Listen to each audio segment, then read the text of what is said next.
Hello and welcome, Exiles, to the build guide for the Pokemon Master, the Spirit Walker who tamed a monkey and had that monkey smite God.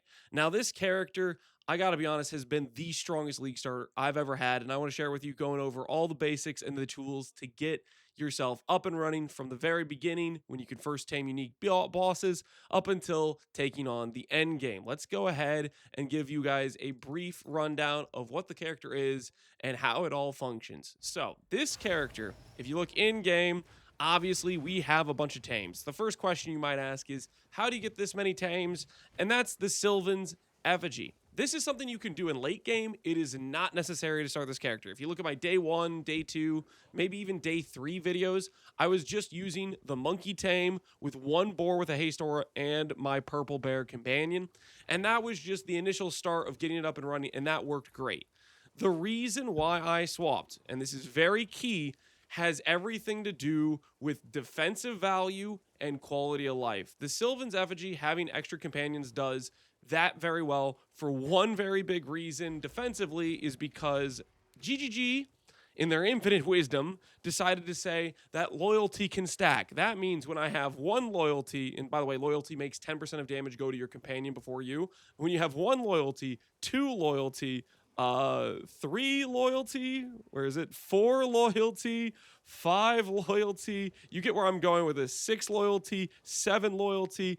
The point is, I have all this damage that doesn't go to my character, it goes to the companions. So if the companions are somewhat tanky, I am tanky. If they don't die, I don't die. Almost 90% of the damage that comes to my character is diverted to those companions. There was a plan I had in mind to min-max this character and go for Energy Shield and go for Heroic Tragedy with Giant's Blood, but it just felt unnecessary because of how strong this loyalty stuff is. I just kept with the same initial baseline setup I had, which was some evasion and some deflection, and it's just felt very strong because loyalty is just that good. I have not checked any map mods. I alk and slam every map, and I just run it as is with as much effect as possible, and this character has only died 31 times.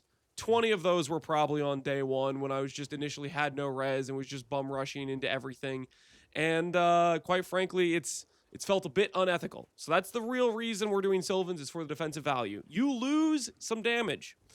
You gain more companions. They all give you like nice little chip damage, but what ends up happening is the monkey is your primary DPS. When the monkey hits, the boss dies, and having a Sylvan's is just going to make the monkey's damage half, because Sylvan's is not a +4 scepter or a +5 scepter, and those gem levels alone will double a companion's damage or your minion's damage. So essentially, you lose half of your top end one-hit slam from the monkey, but it doesn't really matter because the bosses in this game aren't tanky, and GGG hasn't really added much difficulty. So you're just kind of okay with being way more tanky and having the ability to say, let's say we activate a ritual, or we activate a Runes of Aldur, something that spawns some monsters. We can just stand right in the middle, just chill, and they will all go out, and fight the mobs, and it's just completely a chill vibe situation of relaxation, of just grind some loot, and the monsters take care, the companions take care of everything. That's the situation we're working with.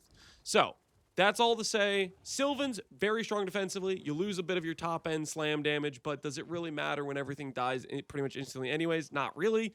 And it gives you a huge amount of defense along with some extra clear. So that's what's going on there. Do you need to start with that? No. If you're starting the build, you can just do the initial swap in Act 3 as recommended in the guide to just a monkey, your companion bear, and a haste aura boar, and you're going to have a good time. Speaking of that initial gameplay of the character, when it comes to building this character, I recommended leveling with Spears because Spears is very good. It's a little bit awkward. You can level with other things if you'd prefer. And I swapped in Act 3 right after I did the second trial. So I started out with the companion bear, the wild protector, is my first lab, and I did this as my second lab. And once I did that, I went back, I created a new zone in Jungle Ruins, I tamed the mighty Silverfist, and then I respect all my trees. You can see this in the guide if you look at the Act 3 versus Act 3 swap. What's happening here is we're taking all the nodes we had over for Spears, right here you can see, and we're swapping it for all these companion nodes to get ourselves up and running. That's the initial swap. I have been told from people that they played all the way as a unique tame from Act 2. They used Crowbell as their unique tame in Act 1, and that worked fine for them. So you're welcome to try that if you want to swap earlier. But this is just what I recommend in terms of a very powerful, smooth way to get through Act 1 and 2. Twisters is just strong. You can choose the level however you want, but these are the options I recommend. The point is, once you get the unique tame, that's when the build starts to be a build. Because the rare tames, they can do some okay damage, but the unique tames, they just hit so much harder, and that's what your carry damage is to get you through the initial start of the game. So after that, after you've tamed that, it's pretty much just all about prioritizing gem levels and a bit of life, evasion, and resistances on your gear where you can. And then a follow-up to that is make sure that you know where to capture your base rare tames. I'm going to go over this real quick. In Act 3, for the boar, it's Infested Barrens, where you get to tame the boar. There's a camp that has a roly-poly and a rare boar next to it. You need to make sure you do not kill them, and you can click respawn at checkpoint. Every time you respawn at checkpoint, you can check the rares. They will roll different mods, and you're just looking for haste. This can take anywhere from 5 minutes to 30 minutes. There's about 50 rare mods. Every time you respawn a checkpoint, the beast will roll like 2 mods or something like that. So you're just rolling until you get haste. That's your initial rare. For your follow-up rares, the Plague Harvester is in the Carry Crossing. If you go northwest of the town, there should be a little caravan that has a checkpoint next to it and 2 rare Plague Harvesters. You can respawn and reroll mods there. And then in Act 1, I do the Wolf Prowler, which you can find in the Ogum Village. You need to go where the blacksmith smithy tools are, and basically following the road. And there, if you don't see a rare, you need to create a new zone. You can do that by control-clicking at a waypoint and say New Zone, and then you just go down the road till that smithy section. Once you find a rare, you're going to hit respawn at checkpoint until you get a wolf, and you're going to keep doing that until you get a wolf with mods you want. This one is like a 1 in 5 to 1 in 10 chance that you spawn a wolf. There's a lot more resets you have to do, but this is still better than trying to farm a rare of a lot of the monsters that don't have spawn points. For example, the Burrower is a mob you can find in hunting grounds. It's really good with a haste aura because it goes underground. It's just constantly underneath you, and you always have a haste aura. It's very good uptime. The problem with this beast is there's not a good checkpoint to respawn and keep trying to farm it, so it's way harder to find one with a haste aura. If you have a tame beast just sitting on you, randomly find it in the wild, throw the Pokeball, capture it, fantastic. But it is definitely a lot harder to get rares that do not have a checkpoint respawn associated with them.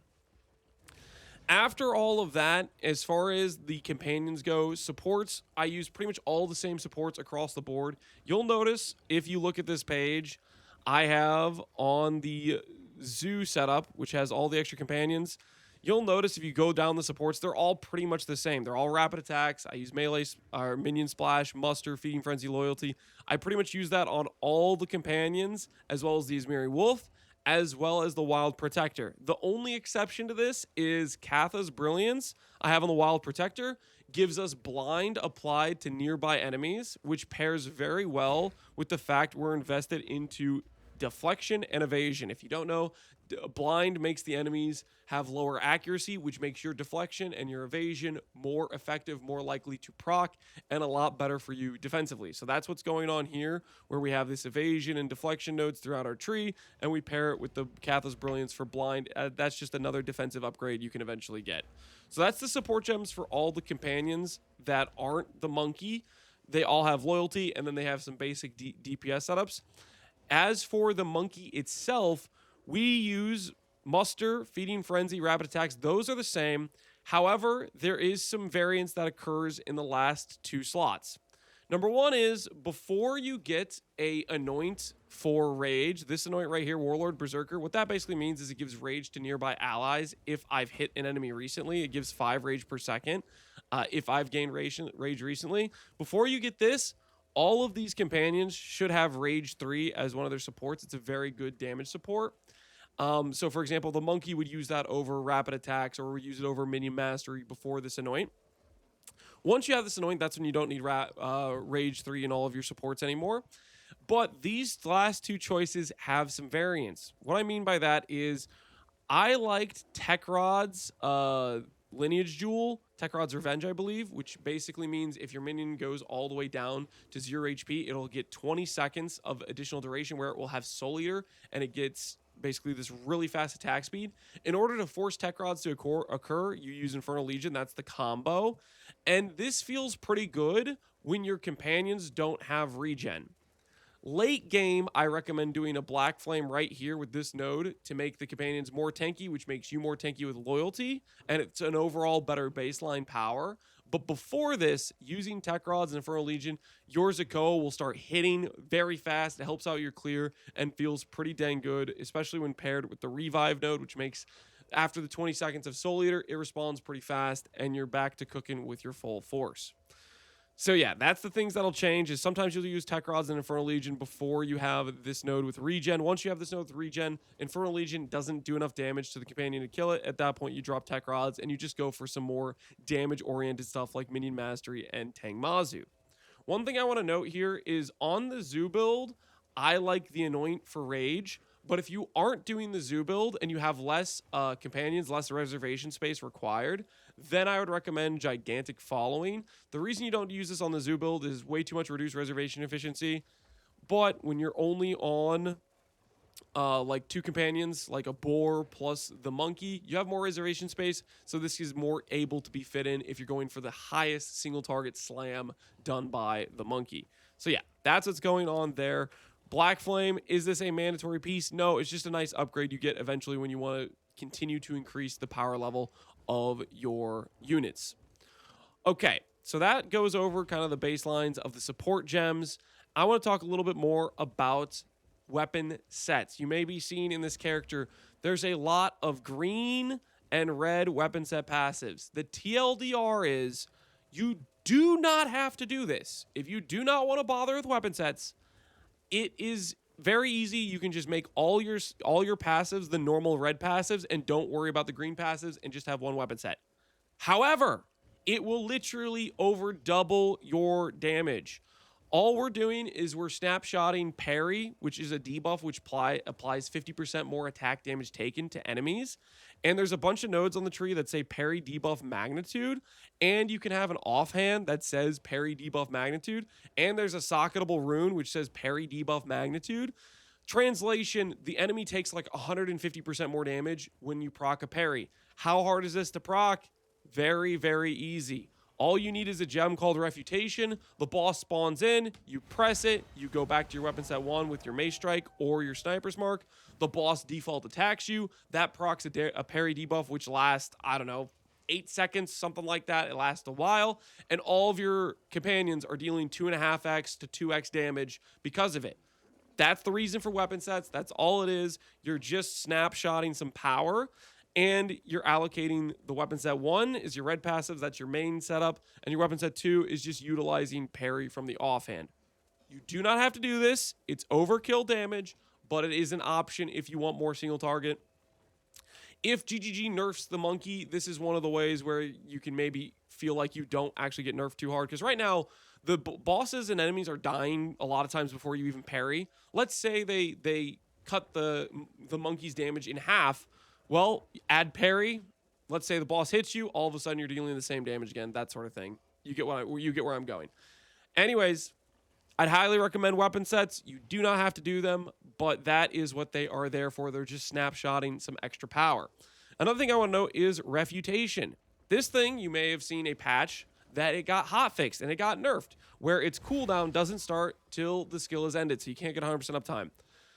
I played the entirety of yesterday with this change, and I didn't notice a single difference. The character is just way too tanky with loyalty. I was thinking, okay, that's a defensive loss. Maybe I'll notice it. With loyalty stacking, you don't notice it.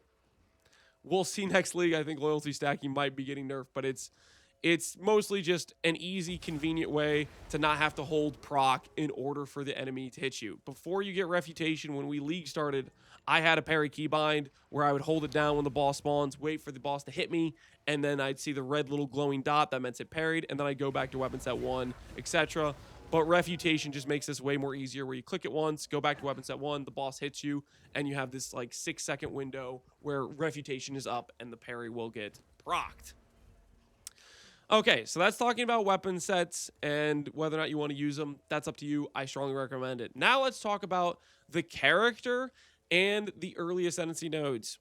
When you're early on and you don't have good gear, I do not recommend using Idolatry, as it will give you just minus res when you just have runes. So this is something where you don't bother with going to spec it until you have gotten the higher gearing where you have res capped without having a bunch of res runes. Like initially on day 1, I just had a bunch of res runes to fix my res.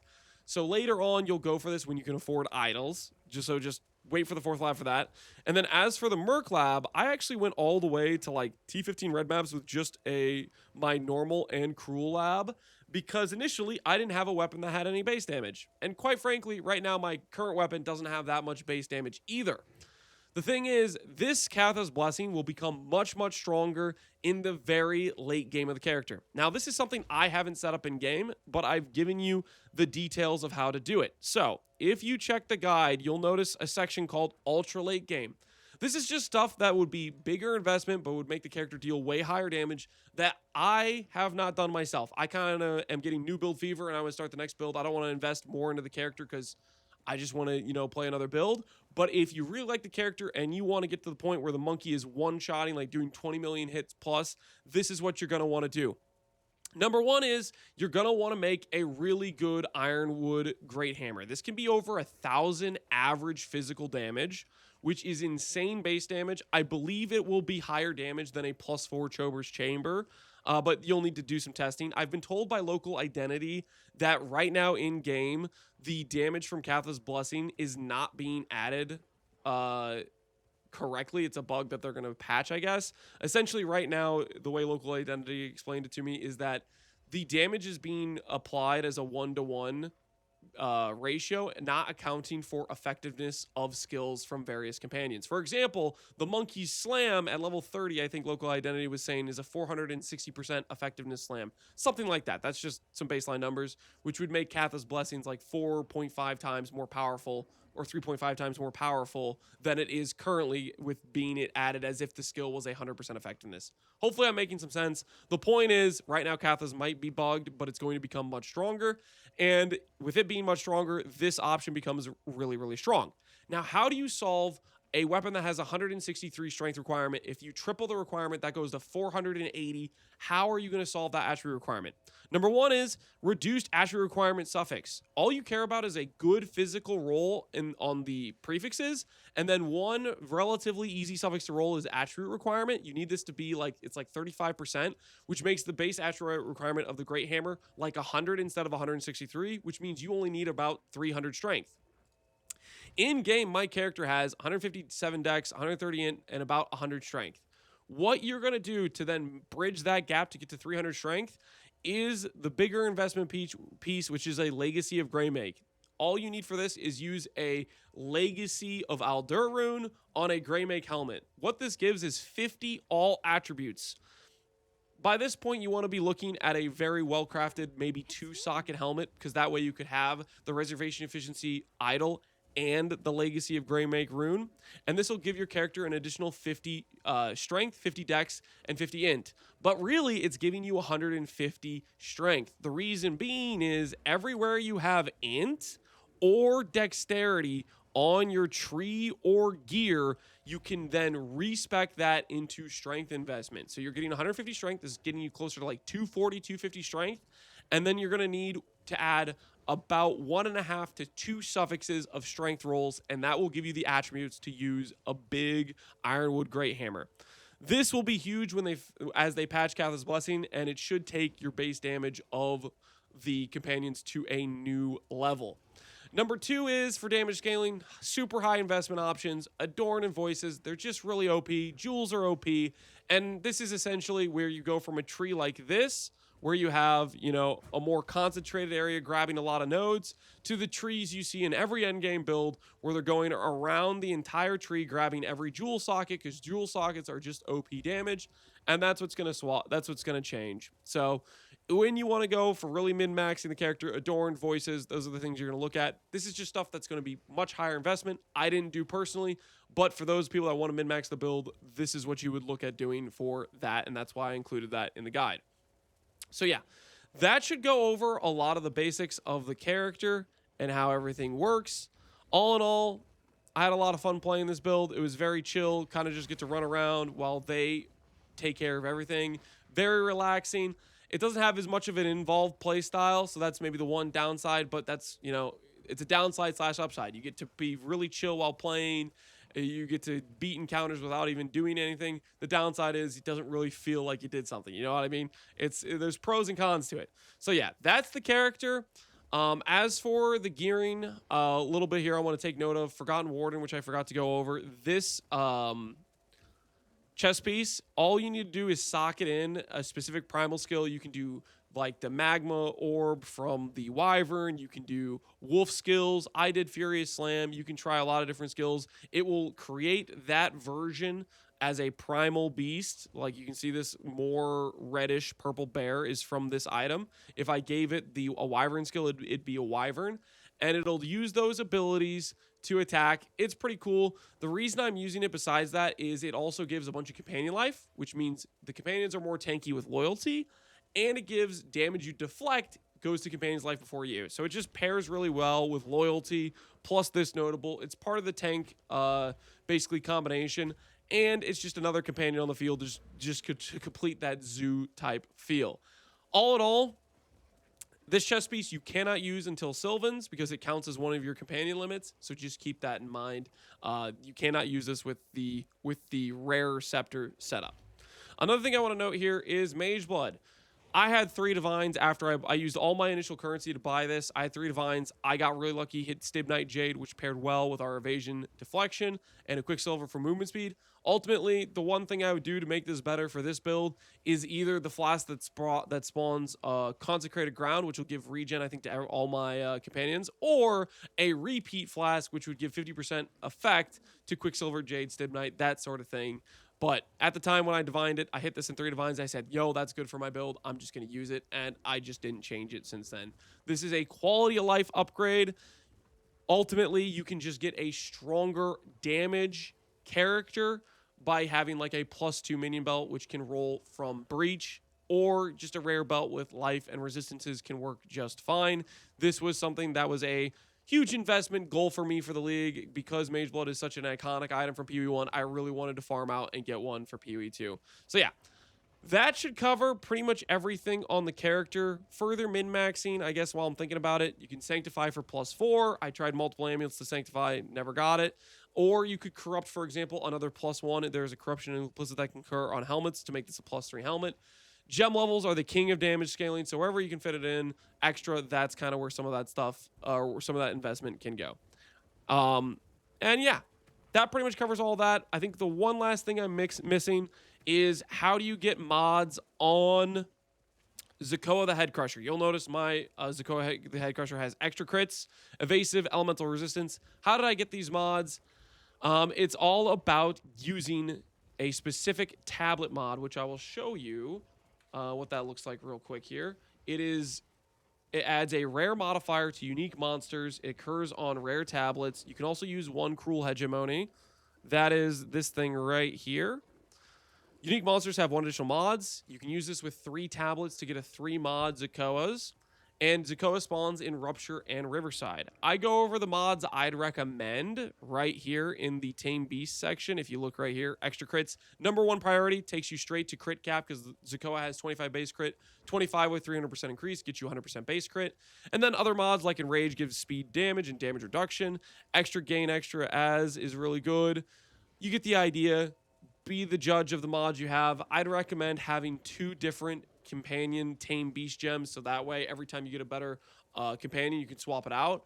The way it works is once you capture one and then you capture another one, so you have 2. The way you basically can clean the gem is whenever you go to this person, disenchant, it will take a Tame Beast that has like captured as a Zakoa, and when you put it in, it'll give you back a rare Tame Beast, so you can keep rotating and getting better versions of the Tame Beast.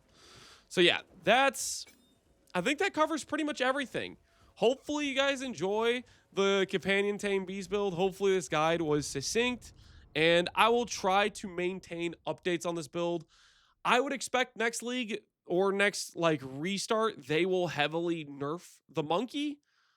We will see if they do or not. I will adjust and update the build accordingly. I would imagine even if they nerf it, this character will still be extremely good, and I'd like to continue updating it as I had a lot of fun with this build, and I think it's really good, and I want to share it with people. So hopefully you guys enjoy the build guide for the Spirit Walker Beastmaster. As always, thanks for watching, Exiles. Take care, and peace out.